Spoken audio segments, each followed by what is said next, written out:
ده مش محتوايا، ولكن حبيت أشارككم العشر معلومات اللي عرفتهم دول. ليه بنشوف نفس الشخص في الحلم أكتر من مرة؟ هل ده سبب إن عقلنا بيحب الأشخاص دول، ولا في تفسير علمي ورا الموضوع ده؟ بعض الدراسات بتقول إن المخ بيخزن أشكال الناس اللي بنشوفهم حتى لو مرة واحدة، وبعدها بيعيد استخدامهم في الأحلام. بس هل ده ممكن يكون له علاقة بأحداث من حياة سابقة أو حاجة تانية؟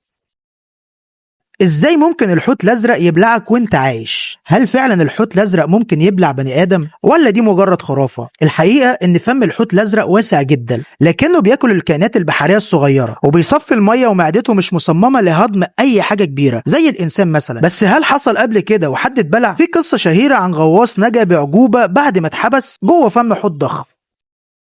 اكيد حصل لك قبل كده انك تكون نايم وفجأة تحس انك وقعت من مكان عالي جدا وتصحى مفزوع. الكلام ده بيحصل لما المخ بيبقى بين النوم واليقظة، وبيبعت اشارات للعضلات فجأة فبتتحرك كأنك بتقع من مكان عالي. بس ليه مخنا بيعمل كده؟ العلماء بيعتقدوا ان ده رد فعل طبيعي جدا من الجسم لما يحس انك نايم بسرعة كبيرة. ايه اللي هيحصل لو الشمس اختفت لمدة 24 ساعة؟ تخيل كده ان الشمس فجأة تختفي ليوم كامل بس او ساعتين حتى. ساعتها هتحس ان الدنيا بقت ليلة طويلة جدا، لكن المشكلة الحقيقية هتبدأ لما درجة الحرارة تنخفض بشكل مرعب، وكمان النباتات اللي معتمدة على الضوء هتبدأ تتأثر، وبعدها بأيام الأرض هتبدأ تتجمد ببطء. ولو الشمس ما رجعتش هيكون في تأثيرات كارثية على الكائنات الحية زي البشر مثلا، فخاف على نفسك. ممكن تكون سمعت صوت معين قبل كده وفجأة جسمك حس بأشعار زي صوت كحتة السبورة مثلا، أو صوت معين في أغنية حزينة. ده لأن المخ بيترجم الأصوات دي بطريقة بتأثر على مشاعرنا، وبعض الأصوات بتنشط مناطق في الدماغ بتخليك تحس بالخوف أو التأثير العاطفي. العلماء بيقولوا إن ده مرتبط بتطورنا، وإن بعض الأصوات دي بتفكرنا بالخطر حتى لو مفيش حاجة حقيقية. ازاي في ناس عندهم مناعة ضد الألم؟ في ناس ممكن تتعور أو تتحرق وما تحسش بأي وجع. في متلازمة نادرة جدا اسمها CIB بتخلي الشخص مش بيحس بالألم نهائي، وده بسبب خلل في الجينات بيوقف الإشارات اللي بتوصل الألم للمخ. بس ده مش ميزة كبيرة زي ما الناس فاكرة، لأن الشخص ده ممكن يتعور أو يتعرض لخطر كبير وما ياخدش باله، وده بيخليه عايش في خطر طول الوقت.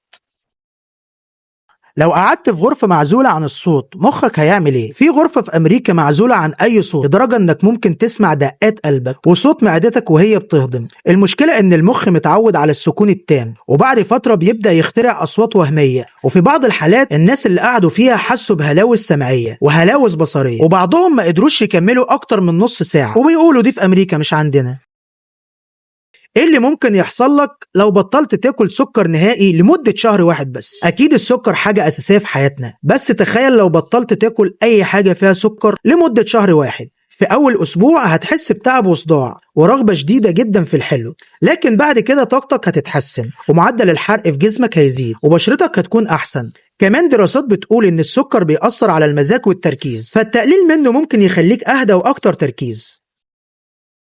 ليه القطط بتبص في حتت معينة واحنا مش شايفين اللي هي شايفاه؟ اكيد شفت قبل كده قطة مركزة في نقطة معينة في الأوضة عندك وانت مش شايف اي حاجة هناك، وده ممكن يخليك تفكر هل هي شايفة حاجة مش طبيعية. الحقيقة ان القطط عندها رؤية ليلية قوية جدا، وبتقدر تشوف الأشعة فوق البنفسجية اللي احنا ما نقدرش نشوفها، فممكن تكون شايفة حاجة احنا مش قادرين نلاحظها بعينينا.